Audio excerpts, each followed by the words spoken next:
പോയി വരാം. ടെലിഫോൺ ലൈനിലുണ്ട് ജിതിൻ. നമസ്കാരം ജിതിൻ. ഒരിക്കൽ കൂടി എന്താണ് ഏറ്റവും ലേറ്റസ്റ്റ് ആയിട്ടുള്ള കാര്യം നമുക്ക് അവിടെ നിന്ന് പങ്കുവയ്ക്കാനുള്ളത്? ജിതിൻ, ആദ്യഘട്ടം കഴിഞ്ഞു, രണ്ടാം ഘട്ടം തുടങ്ങിയോ? തന്നെ അവിടെ നടക്കുന്നുണ്ട്. അതേപോലെ തന്നെ പുഴയിലുള്ള തിരച്ചിലും അങ്ങനെ തന്നെ തുടരുകയാണ്. ഭാഗത്തുള്ള മണ്ണ് ആഴത്തിലെടുക്കാൻ തുടങ്ങിയിട്ടുണ്ട് അവിടെ. പുഴയുടെ തീരത്തുള്ള മണ്ണ് ആഴത്തിലെടുക്കാൻ തുടങ്ങി. ഇപ്പോൾ ഏകദേശം എത്ര ബോട്ടുകൾ അവിടെ ഉണ്ടാവും? ഒരു 6-7 ബോട്ടുകൾ ഉണ്ടെന്ന് തോന്നുന്നു അല്ലേ?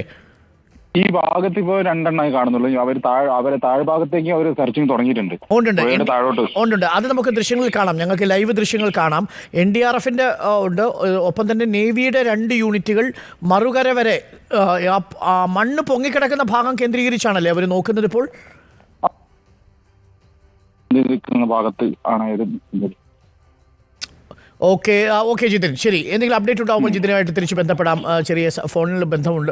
ഇപ്പോൾ നേവിയുടെ സംഘം നിൽക്കുന്നത് പുഴയുടെ കരയിൽ മണ്ണ് വീണ് കിടക്കുന്ന ഭാഗത്താണ്. അവിടെ നേവിയുടെ സംഘം അവരുടെ തെരച്ചിൽ ആ ഭാഗത്തേക്ക് വ്യാപിപ്പിച്ചിരിക്കുന്നു. അവിടെ ബോട്ട് നിർത്തിയിരിക്കുകയാണ്. അവിടെ കൂടുതൽ പരിശോധന നടത്തുന്നു. ഇതിപ്പോൾ റോഡിൻ്റെ പുഴയുടെ തീരത്താണ് ഇപ്പോൾ പരിശോധന നടക്കുന്നത്. നേരത്തെ റോഡിൻ്റെ വശത്തുള്ള മുകളിൽ നിന്നുള്ള പരിശോധന ഉണ്ടായിരുന്നു. ഇപ്പോൾ നേരത്തെ ആർമി ഉപയോഗിച്ചുകൊണ്ടിരുന്ന ഡീപ്പ് സെർച്ച് മെറ്റൽ ഡിറ്റക്ടർ ഉപയോഗിച്ചുള്ള പരിശോധന കൂടിയാണ് പുഴയുടെ തീരത്ത് നിന്നും അവർ നടത്തുന്നത്. ആ 2 ഭാഗത്തു നിന്നും ഉള്ള പരിശോധനയാണ് ഇപ്പോൾ നടത്തുന്നത്. പ്രേക്ഷകർക്ക് കാണാം ആ ദൃശ്യങ്ങൾ.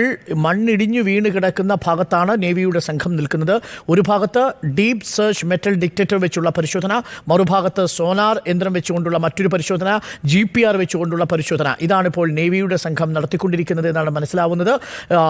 ഇതിൽ മണ്ണ് പുഴയുടെ നടുക്ക് ഒരു കൂന പോലെ കിടന്നിരുന്ന പ്രദേശമുണ്ട്. അവിടെയുള്ള തെരച്ചിൽ മാറി ഇപ്പോൾ തീരത്തേക്ക് വന്നിരിക്കുകയാണ്. ഏറ്റവും കൂടുതൽ സാധ്യത സൂറത്തിലെ NIT പ്രൊഫസർ പറഞ്ഞതുപോലെ ഈ ലോറി കിടന്നിടത്ത് നിന്നും ഒരു 30 മുതൽ 40 മീറ്റർ വരെ അകലത്തിലുള്ള സാധ്യതയുണ്ട് എന്നാണ്.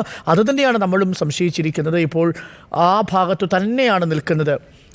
ഇത് കൃത്യമായും ലക്ഷ്മണൻ്റെ ചായക്കടയുടെ നേരെ താഴെയാണ്. അങ്ങനെയാണെങ്കിൽ ആ പുഴയിൽ മണ്ണിടിച്ചിലുണ്ടാകുമ്പോൾ അല്പം താഴേക്ക് നിറങ്ങി വന്ന് ആ ഭാഗത്തേക്ക് പതിച്ചിട്ടുണ്ടാകാം എന്നതാണ് ഔദ്യോഗികമായ അറിയിപ്പുകൾ. ലഭിച്ചിട്ടില്ല. ഇപ്പോൾ വളരെ നിർണായകമായ തെരച്ചിലിലേക്ക് നേവി കടന്നിരിക്കുന്നു. ഇപ്പോൾ ഡീപ്പ് സെർച്ച് മെറ്റൽ ഡിറ്റക്ടർ ഉപയോഗിച്ചുള്ള പരിശോധനയാണ് ആ പുഴയുടെ തീരത്ത്, ഗംഗാവാലി പുഴയുടെ തീരത്ത് ലക്ഷ്മണൻ്റെ കടയുടെ തൊട്ടുപുറകിലായി ഇപ്പോൾ നടക്കുന്നത്. ആ കടയുടെ ഭാഗങ്ങൾ അവിടെയാണ് പോയത്. ഇപ്പോൾ ആ ഭാഗത്ത് നിന്ന് അല്പം കൂടി മുന്നിലേക്ക് നീളുകയാണ് നാവികസേന. ആ ഭാഗത്ത് പൂർണ്ണമായിട്ടും ഏതെങ്കിലും തരത്തിലുള്ള സാധ്യതയുണ്ടോ എന്നവർ അന്വേഷിക്കുന്നു. ഒരു ഭാഗവും വിട്ടുപോകാതെയുള്ള പരിശോധനയാണ് ഇപ്പോൾ നാവികസേനാംഗങ്ങൾ നടത്തുന്നത്. ആ ഭാഗത്ത് വീണ്ടും തിരികെ പോകുന്നു. വീണ്ടും മെഷീൻ ഉപയോഗിച്ചുകൊണ്ടുള്ള സെർച്ച് ആണ് നടക്കുന്നത്. വളരെ നിർണായകമായ ഒരു കൺക്ലൂസീവായിട്ടുള്ളൊരു തെളിവിന് വേണ്ടിയിട്ടുള്ള ഒരു സെർച്ചാണ് ഇപ്പോൾ നടക്കുന്നത്.